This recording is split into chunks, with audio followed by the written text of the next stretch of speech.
system. I don't want to let you go. But as somebody who pays for those systems, I'm telling you, I'm running out of money. Yep. And it's a one-way street, and it's up every time. And I can't continue to do it. Yeah. But I need you folks to stay employed. I just, you know, when you have your own business, you just can't keep giving raises every year. Eventually, you go out of business. Right. The problem is, that's our state and that's our country. With teachers, they do step increases. If you can think of a salary ladder that maybe has about 6 steps on it, those are the raises. The problem is the ladder has about 4 or 5 horizontal moves to it. So you may get hired in at 40, but each year then, without getting a raise, you go from 40 to 41 to 42. You get to the end of this side, you're at 45.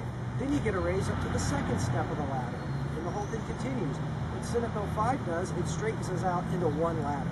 So a raise is truly a raise. So yeah, a lot of folks are running around getting their contracts done so they can appreciate that. Senate Bill 5 doesn't lower anybody's pay, Right. and they know it.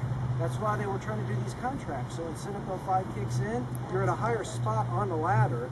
You just have to move little increments up with permission, without having to just let it happen because you were there. So should these boards and city councils not be entering into these 2-year contracts that all unions are pushing for until Senate Bill 5 comes? Yeah, The question is, there extra negotiating material in that? That depends on when collective bargaining agreements come due. Senate Bill 5 probably will get enough signatures for referendum in the next 90 days. So even if it were to go into effect, it wouldn't go into effect until after the November election. The referendum freezes the legislation, and because it wasn't an emergency, it has 90 days until it becomes law. That's that 90 days you hear about the good signatures. That's where it's coming from.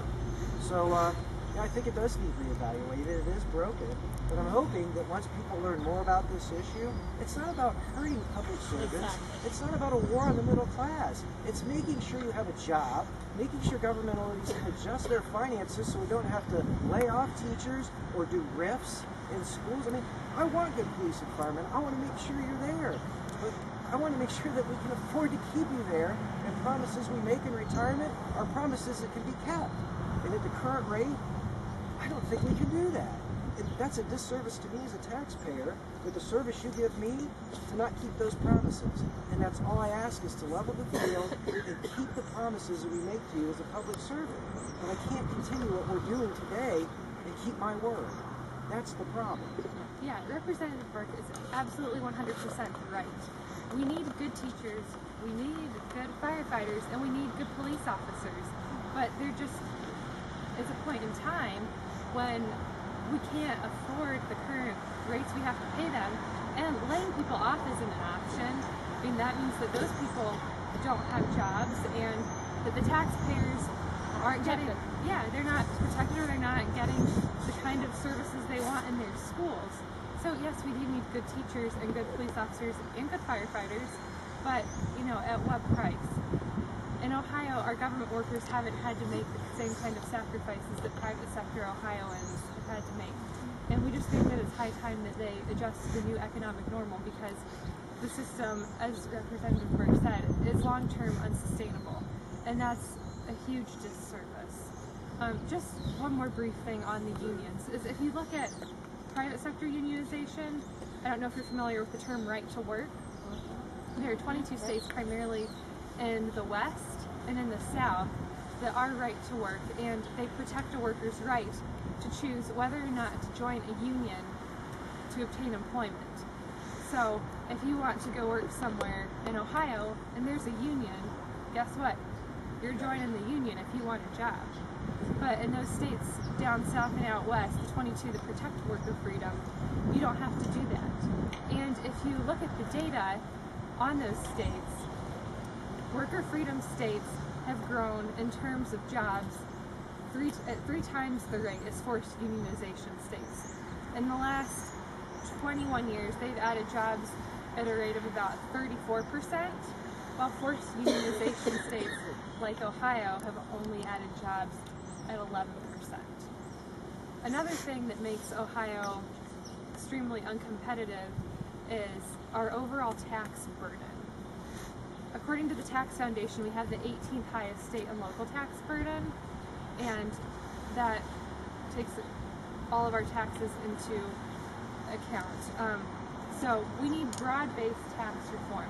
It's not going to be necessarily eliminating one tax or getting rid of, like, for example, just abolishing the income tax, but instead broad-based tax reform. Because the problem is, if you just eliminate one tax, you have it pop up elsewhere. Like even with Senate Bill 5, you have cuts at the state level, but then at the local level, you know, one legitimate concern is that local governments are going to be raising their taxes, or school districts are going to be raising taxes, so they can still fund their services at the same rate. So taxation is a big problem in Ohio, and I think with broad-based tax reform here would go a long way. Ohio also has a bad regulatory environment.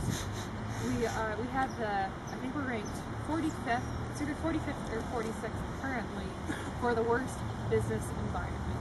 Wow. So with a ranking like that, businesses don't want to come to Ohio, instead they're going south and west to places where the regulations aren't so bad and taxes aren't so high. In the last 10 years alone, Ohio has had 20 companies move to Atlanta, Georgia.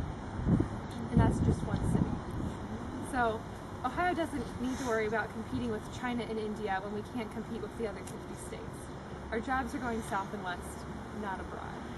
So with that, I will finish up. I don't want to talk your ears off too much, but I really encourage you all, if you have not been to our website and you've not seen our work, please do check it out. See the information that we have, let other people know about us, and take the information and you can use it at your school board meetings and at city council meetings. We have our 5-year projections that I referenced earlier. They're on our website, and then in our State of the State report, we have county profiles too. Let's see if I can pull it out here. But I encourage you to go look at the information, print it off, and share it with your friends and family members and your neighbors, so they can see how Union County is doing, how your school district is doing, and what kind of salaries your government employees are making. Because with the data, you will be able to hold your elected officials accountable and win those debates that you have with your center-left friends who might disagree with you. What? Center-left. Well, conservative. Okay, conservative. I think friends was the problem. They understood. I thought you didn't understand the term center-left. Okay, well maybe family members, because we all know we have those family members that just don't quite see eye to eye with us.